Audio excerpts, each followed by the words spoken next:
So, very good evening to one and all. This is Karthikeya Kumar from Hyderabad. So, today I'm going to discuss a few points about why entrepreneurs fail and why innovation fails. The first point, when we look at entrepreneurs, there are a lot of people who invested a lot of money on, their infrastructural facilities and constructions and office, facilities and everything. All this seems to be very, very good, but the most unfortunate thing is they are not able to identify that it's not majorly important to have an office or building, but what is important is to have projects in hand and having a right team. So before you start investing on some of the infrastructural facilities, ensure that you have some projects in hand. So building an infrastructure that is really not needed is a first mistake done by many, many, many people. That really makes us very excited that, I have a very, very cool office, and that looks really fantastic, and the focus is on the art of technology, the art of infrastructure, but everything seems to be wonderful. But what about the art of working? Where do we have projects? Where do we have people who can come up and do all these activities? When that question comes, many, many, many people fail. The next one where people are failing when they are trying to be entrepreneur is creating those services that are not yet proven to sell. Identify that services that are really needed in the market today and that really have a huge requirement. Take that service which is already being given by many people, but the only thing is you be innovative and creative in giving out what exactly it is supposed to be. Because when we cannot do that, there is no point that people can try to, look at your product and then say, okay, this is what we are going to do. So that it means innovation is everywhere. Only problem is that the way we are trying to design the product is very, very, very wrong. You come up with a product or you come up with a project where that is a real need for the society, or someone is really interested in taking it from you. That makes a big difference. But when you try to design a product, and when you try to design a, an outcome, and then which is really not a need for the market today, then whatever the amount you invest, whatever the amount of infrastructural facility you keep, they're really not going to be there. That doesn't fetch you even a single client. Okay, if your clients are not interested in purchasing your pretended service or product, then what is the point? You can be certain that you won't be able to sell it. So that it means the fact is that many outsiders may tell you that your latest concept is the best idea, but only thing is you need to, but they have ever heard until they actually have to pay for it. Many people will tell you, Karthik, you're doing fantastic, you're doing awesome, this is really going to be superb, your idea is, immeasurable, etc., etc. But when it comes to the reality, you are the one who should be knowing what is the exact scope or market for your particular idea or the product. When we cannot understand that, there is no product of, I mean, there is no point of being in the market. And the next one would be failing to realize that their biggest strength will be always be their ability to sell their services. No, everyone needs to be a seller today in the market. When we try to, I mean, when we fail to sell something in the market today, that it means we are not ready for the market. It's your product, it's you who designed it, who developed it, who made it, and who brought it out. When you cannot speak out for about your product, then where's the point of speaking, I mean, getting some good sale for it? So speak up. Let the people listen to us. Let the people listen to you as an entrepreneur. Let the people listen to you about that product owner. Let the people listen to you who says that yes, this is a product what I require. When there is nobody to listen, there is no point of making it and selling it. The next one, what I feel like is, when you try to create some systems that are too complicated for an employee easily to follow. So you have a system in place where each and every employee who works with you, or when you're giving a service to another company, where that particular company employee will not feel that complication to follow that system. That means it should be a user friendly, where that should generate the results in a successful way. And also, okay, that should make sure that the secret of the success with these systems, that employees can perform more than what it is earlier. Absolutely, it is needed, because to be an entrepreneur and a business owner today, what all you need to have to be just to build a system that can, that someone can do that 70% or less than level at which you can, actually do them and still get some solid results. So just make a system. Say, for example, if I have to say, uh, there are a lot of free ways that can be made. I mean, when you're designing a car, okay, when you're designing a car which is about 7 feet and the average width of a tractor trailer is 8.5 feet, I mean, therefore, when you're trying to design a freeway lane, there are 8.5 feet wide. Drivers who can maintain 100% accuracy could stay within the line. That means when you're creating something, ensure that the end user requirement is made in such a way that minimum 70 to 71% of the users or the employees will feel that comfort zone and will be able to work with you. And the next factor, what I found in terms of this is thinking that a new business can be built without substantial effort. It's absolutely a wrong perception. I mean, if you're not truly interested in working your butt off and putting everything you have got into the business, maybe it's time for you to go out and get a traditional job. If you are not getting into a traditional job, that means you just put out everything, invest the money, invest the energy, invest the knowledge, invest the skills, but ensure that whatever you put in that is 100% or beyond that. That will make you to be successful, because life is all about hard work. I mean, it is especially true for those who choose to live the life of an entrepreneur. It is not for those who just want to live a traditional life, since one must have already chosen the path of being an entrepreneur, okay, already. But however, they're going to have the definitely going to have to work hard to make a living, and for which they're going to pay additionally a lot of money again. So when I say all these things, when you have to work for yourself at the end of the day, there are a lot of challenges. If you're going to make this a reality, that means you're going to have to work harder than any one of you, and you will see the results. That means when you wanted to grow substantially on a high effort, you want to grow bigger, there are a lot of efforts that should be taken. Who knows? You need to carry the world on your shoulders, the world of what you're trying to build, not the entire world, the world what you're trying to build or what you are going to come up with. The next one, what I recently found in many of the people, lacking a dashboard with clearly defined key performance indicator. When you're trying to be a leader in a company, or when you're setting up an organization, or when you're already leader in an organization, there will be certain key performance indicators. When you have a team, when the organization needs to grow, when the company has to grow, automatically there are certain KPIs that needs to be in place. You can be a CEO, or you can be a president of the company, you can be a AGM, DGM, anything. Okay, so 80% of the people who started to read this, I mean, to read the exact company parameters, okay, they feel like, okay, I should have got some KPIs in place, because many of the times I see that people are failing in this. Perhaps they'll keep telling the people that they are the entrepreneurs and even make business cards with silly titles like CEO and president. Today I see a lot of people saying like, I'm the founder, or I'm the CEO, or I'm the AVP. Absolutely, designation is not important there. Designation is just a word, but what makes the difference is your operation on the back end. How much difference are you going to bring in the employees? How much change are you going to bring in? Are they really following the key performance indicators, and is there a growth factor? See, you're able to monitor on a daily basis, hourly basis, weekly basis, monthly basis, yearly basis, quarterly, whatsoever. And there are certain KPIs that needs to be reviewed more than often than others at any point of time.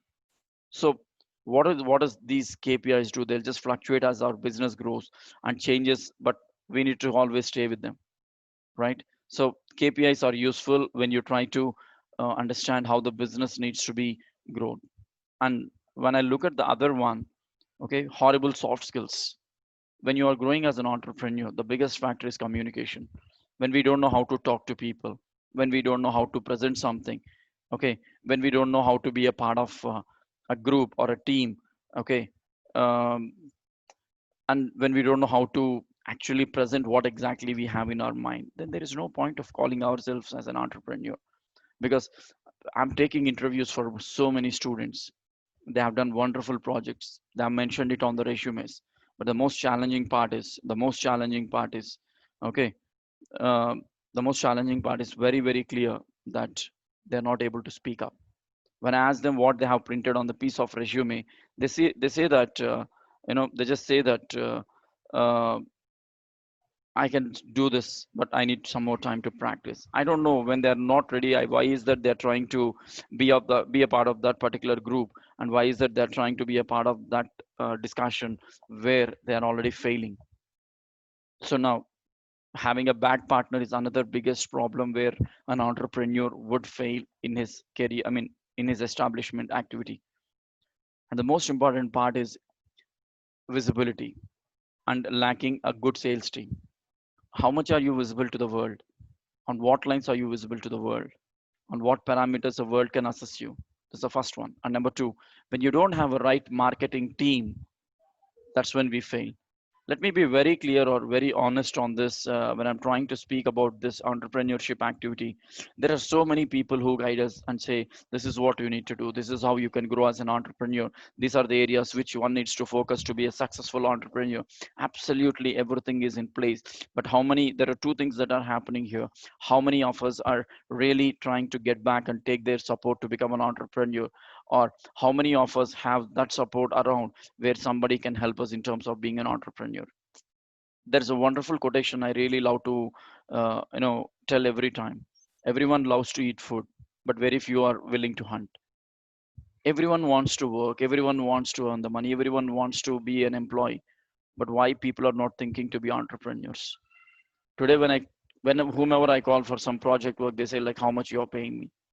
When I ask them, why can't we grow as an entrepreneur, let us face the tough time for 3 to 6 months and then try to do this, they say like, I'm not ready for it. Nothing is served in a silver plate. Nothing is going to be feeded with a golden spoon. So we really need to work upon these areas, and we really need to work on what exactly it should be. And when we are not in a position to understand, or when we are not in a position to get to know how we should speak, then there is no point of calling ourselves as an entrepreneur or anything. So that it means if you're an entrepreneur, there's a great future, but you need to be very careful in choosing the teams, in choosing the projects, in choosing the people around you, in choosing the platform where you want it to be, and in choosing the world where you would like to establish yourself. In this traditional world at this point of time for the next 1 or 2 years, I suggest, because most of the companies are turning out to be virtual rather than being on a physical mode, so try to be a virtual entrepreneur. Keep supporting. Today I had a discussion with more than 5 CEOs in the evening. Everyone says the same. Why can't we work virtually?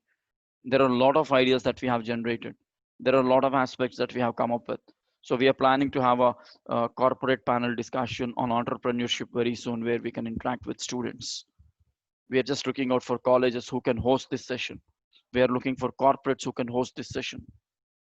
And when it comes to, when I speak about innovations, because a lot of students spoke to me about innovation activities, but what exactly is happening, why they are not able to be so much innovative in thinking? Okay, because innovation is something where we need to design something, where we need to come up with something where people feel like this is something unique. Maybe a similar product is existing in the market already, but even if you change 1% to that and show the difference, you are something unique. That uniqueness is not happening. People are not ready. I mean, I'll tell you why entrepreneurship and innovation fails. The basic reason is everything we are expecting to be given for free, to be taught for free, to be paid for free. Everyone wants everything free, but if an employer asks, will you work for free, then they are not ready. You want education for free, you want creative learning for free, you want technology learning for free, you want everything for free. But why is that we are not ready to work for free? The day you think that I'm ready to work for free, that means that day you are an entrepreneur, where you are investing your every resource and trying to come up with your own kingdom. So do not just try to expect everything to be given for free. That's something wrong. That's where your innovation is going for a toss. When someone is failing, that means he is not thinking differently. He's just that old traditional thinker, just reading 100 pages from a Java textbook and then making a code out of it and publishing it. I don't say that everyone do this, but many are doing this, right? And I also see that innovators are looking at like a job. They don't do research. They just don't even think about how exactly creativity can be improved. Okay, so companies need to facilitate the serendipity that creates a spark of creative ideation. But what exactly is happening to all the people? Why we are not able to be so successful in innovation? Too many innovators and entrepreneurs think that if they just find the right idea, everything will come. I mean, everything would come all the way very easily. But that's absolutely a wrong way around, I should say, because the idea is easy. The search and iteration for a value proposition and a business model is absolutely hard. And one more thing is execution and selling is where winners are decided.